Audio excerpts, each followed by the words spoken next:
Hi. Thank you everybody for coming to my talk. My name is Dr. Jeffrey Lim. I'm from the University of California, Irvine, here to share my research regarding embedded systems bidirectional brain computer interfaces for ambulation. So, as is customary, I'll report that I have no conflicts of interest to report regarding this work. Now, as to the motivations for this work, we're working with spinal cord injury patients. And for those that sustain spinal cord injuries, they often experience a loss of both sensory and motor function in the lower extremities.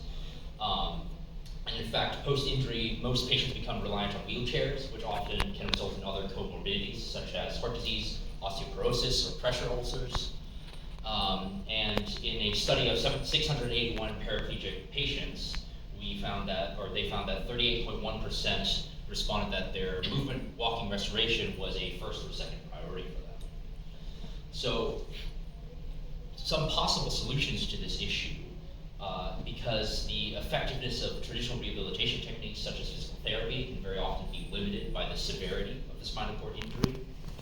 There are some emerging technologies that will potentially address this issue, such as spinal cord stimulation or maybe stem cell therapies, but oftentimes the number of responders to these techniques can be very limited. Brain-computer interfaces, on the other hand, can often will utilize signals from the primary motor cortex, which is often preserved post-SCI, in order to bridge the injury site to the lower extremities, allowing SCI patients to control external devices for rehabilitation or neuroprosthesis purposes. Here we show a few examples of ambulation BCI and SCI patients. For example, from our group, King 2015, which had a paraplegic patient using an EEG cap in order to control functional electrical stimulators attached to the lower leg muscles. Going to some more invasive examples, which are utilizing the superior spatial and spectral properties of invasively recording neural signals. We have EMBC2024, which used an embedded system, neural acquisition system, to control a walking exoskeleton, and as well as EMBC2023, which uses these same neural implants in order to control a spinal cord stimulator that is kind of re-enabling paraplegic person's ability to, or partially paralyzed patient ability to walk again. So while these works demonstrate a lot of promising results, there are still two key limitations that still need to be addressed. Firstly is the lack of sensory feedback. So obviously, sensory feedback is something that's very critical for motor function, especially for walking. As you imagine, you don't want to be looking down at your legs while you're trying to walk in order to understand where your position is.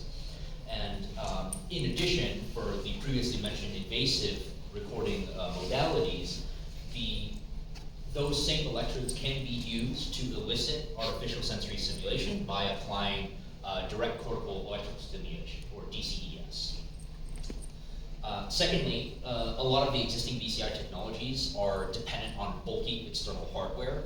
So for these invasive BCIs to really be more functional for everyday use, we're really going to want to move towards a more fully implantable approach, and that's going to necessitate an embedded systems design. So commercial neural acquisition systems, like the one shown here, are far too large and bulky in order to be able to use for those such applications. And a lot of the prior works that I showed previously, though some of them may implement some sort of embedded systems as part of their BCI, they're typically offloading the computationally intensive procedures, such as decoding the neural intent from the neural signal to either a PC or a laptop system. So to address these shortcomings, our group has designed a bidirectional brain-computer interface using an embedded systems approach that carries out both the decoding and stimulation functions on board. Now, physiological signals can be recorded, electrocorticography in our case, or ECOG. They can be collected and then input into the BCI. Now, microcontrollers on board are loaded with a trained decoding model that then determines in real time whether the acquired neural signal encodes for a move state or an idle state, which can then generate a step command if it is moved that can be transmitted to a robotic gait exoskeleton that has an RGE interface on it that can then trigger a step on that exoskeleton.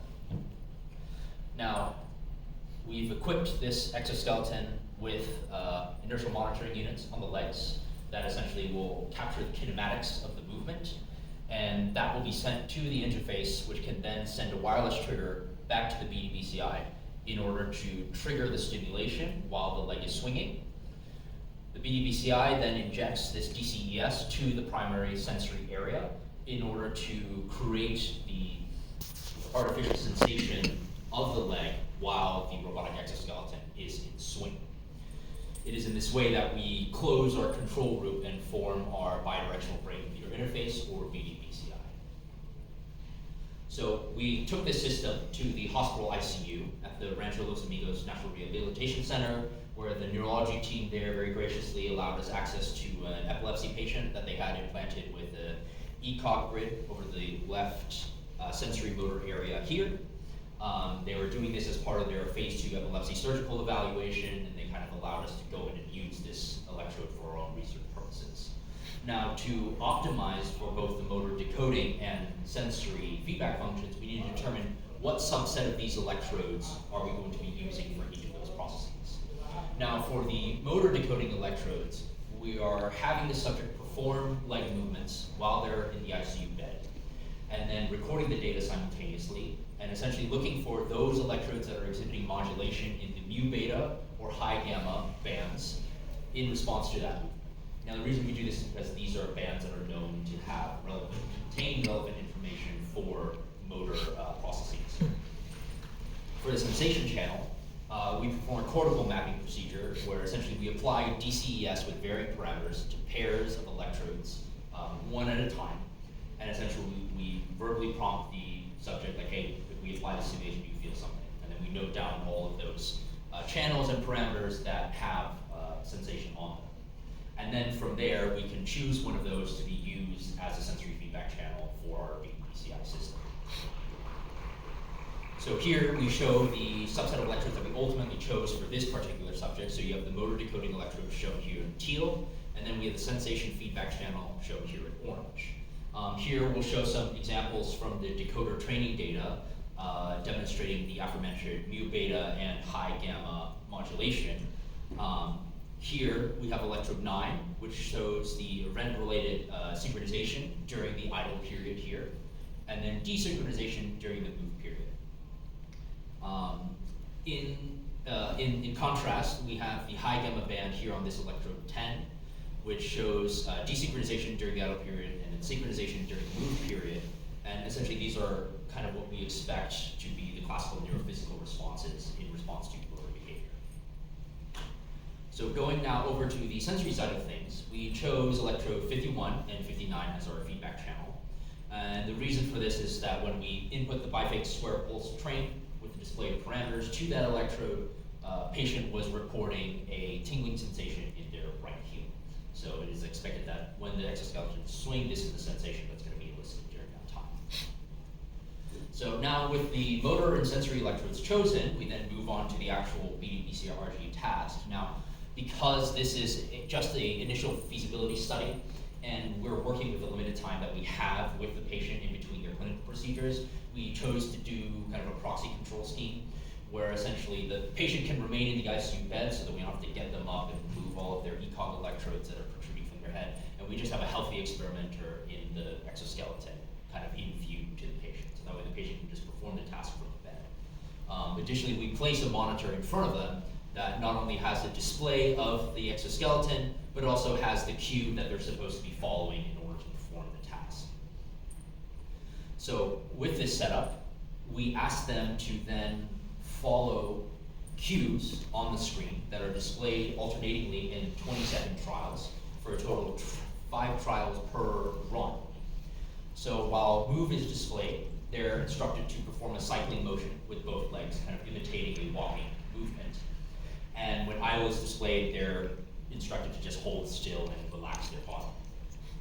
Now, during this time, BDBCI is recording the ECOG data in real time and is generating commands to be sent to the exoskeleton. And then obviously simultaneously, once the exoskeleton is in movement, then you're triggering the stimulation and eliciting that sensation that we mentioned previously in the right heel. So then upon completion of 5 of such runs, we then evaluate how well the subject was able to control the BDBCI-RGE by calculating the lag optimized cross-correlation, or correlation across all runs, and between the displayed cues and then the actual decoded state as determined by the EMBC2024.